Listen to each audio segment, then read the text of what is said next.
Insert tab. আজকের বিষয় হলো ইনসার্ট ট্যাবের পেজ নিয়ে আজকের ক্লাসটা হবে। তো পেজটা কি এবং এখানে পেজের কি ভূমিকা আছে সেটা আমরা দেখব। যেমন এখন দেখুন, এখানে ইনসার্ট ট্যাবের মধ্যে এখানে পেজ আছে, কভার পেজ আছে, ব্ল্যাঙ্ক পেজ এবং পেজ ব্রেক। এই তিনটা ফাংশন আছে। এই তিনটা ফাংশন সম্পর্কে আমরা আলোচনা করব। ইনসার্টে আসছে এক কভার পেজ। কভার পেজ বলতে আমরা বুঝতেছি যে আমরা যখন আমাদের যখন অ্যাসাইনমেন্ট দেওয়া হয় তখন আমরা হয়তো গ্রুপে কয়েকজন গ্রুপ মিলে একটা অ্যাসাইনমেন্ট তৈরি করি। তখন আমাদের সেই অ্যাসাইনমেন্টের যে কভার পেজটা আছে, মানে উপরের যে পেজটা, সেই পেজটাকে এখানে উল্লেখ করা হয়েছে কভার পেজ। তো ওই পেজটা তৈরি করা হয় এখানে। তো এখানে কিছু ডেমো দেওয়া আছে, দেখতে পাচ্ছেন এখানে কিছু ডেমো দেওয়া আছে। এই ডেমো ক্লিক করে আমরা এর উপর টাইপ করে, মানে এই ফরম্যাটটা বা এই লেআউটটা আমরা ইউজ করতে পারি, অথবা আমরা আমাদের নতুন করে পেজেরই বানিয়ে নিতে পারি। তো এটা হলো পেজেরই। আর এটা রিমুভ করতে হলে এখান থেকে আমরা রিমুভ করতে পারি, তো রিমুভ হয়ে যাবে। তো অ্যাকচুয়ালি এখানে পেজ কভার বলতে শুধু এটাই বোঝানো হয়েছে যে ওই পেজের যে কভারটা তৈরি করা। তো ওটা আমরা ম্যানুয়ালি করতে পারি, অথবা এখান থেকে যে কোনো একটা অপশন নিয়ে লেআউট নিয়ে আমরা তৈরি করতে পারি। এখন আসছে ব্ল্যাঙ্ক পেজ। ব্ল্যাঙ্ক পেজও তেমন কিছু নয়। আমরা যখন মাইক্রোসফট ওয়ার্ডে টাইপ করি 1 পেজ, 2 পেজ, 3 পেজ টাইপ করলে অটোমেটিকলি আমাদের পেজ ক্রিয়েট হয়ে যায়।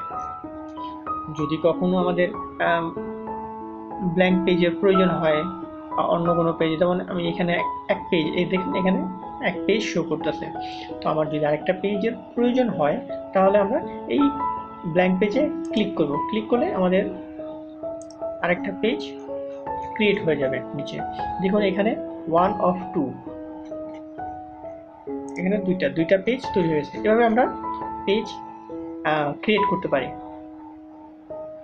আর এটা রিমুভ করতে হলে কার্সরটা এখানে রেখে আমরা যেভাবে ব্যাক স্পেস দিয়ে লেখা মুছে ফেলি, ঠিক সেভাবে ব্যাক স্পেস দিলেই আমাদের পেজটা রিমুভ হয়ে যাবে। এখন আসতেছে পেজ ব্রেক। পেজ ব্রেকটা হলো, এখানে পেজ ব্রেকটা খুব ভালো করে বুঝতে হবে। পেজ ব্রেকটা হলো, আমি এখানে কিছু লেখা লিখছি,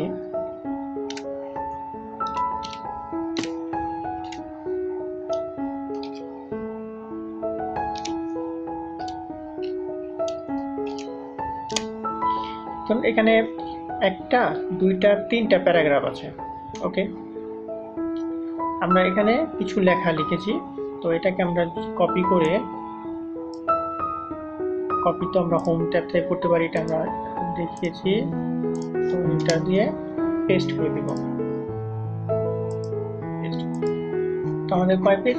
2 পেজ লেখা হয়ে গেছে। এখন এই লেখাকে আমি এইটাকে দ্বিতীয় পেজে নিয়ে যাব। এন্টার দিয়ে আমি নিয়ে যাচ্ছি। ওকে, এখন এইখানে যদি আমি অন্য কোনো লেখা লিখি, যেমন আমি এখানে লিখলাম দ্য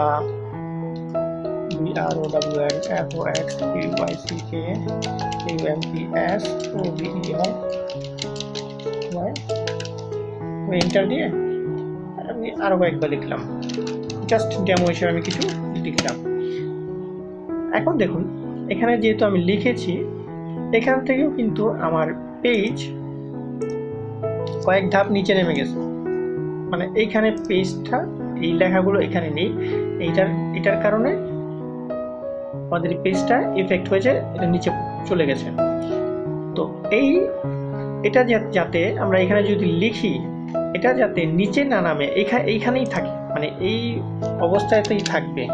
আমি যতই লিখি এখানে, এটা এখান থেকে সরবে না। তো ওই ক্ষেত্রে আমরা পেজ ব্রেক ব্যবহার করতে পারি। আমি এক্সাম্পল হিসেবে দেখাচ্ছি। আমি আবার করি, একটু 2 পেজ আছে, এখান থেকে আমি পেজ ব্রেক দিব, কার্সর এখানে রেখে পেজ ব্রেক দিব, দেখুন এখানে চলে আসছে। এখন আমি এইখান থেকে এখানে যাই লিখি এখানে কয়েক লাইন আমি জাস্ট বোঝানোর জন্য লিখতেছি, দেখুন এখানে কোনো ইফেক্ট হয়নি। তো পেজ ব্রেকের কাজটা হলো এটাই, যে এখানে যাই লিখবো পেজ ব্রেক দেওয়ার পরে, তো এই পেজে দ্বিতীয় পেজে আমাদের কোনো ইফেক্ট হবে না। আশা করি এটা বুঝতে পেরেছেন।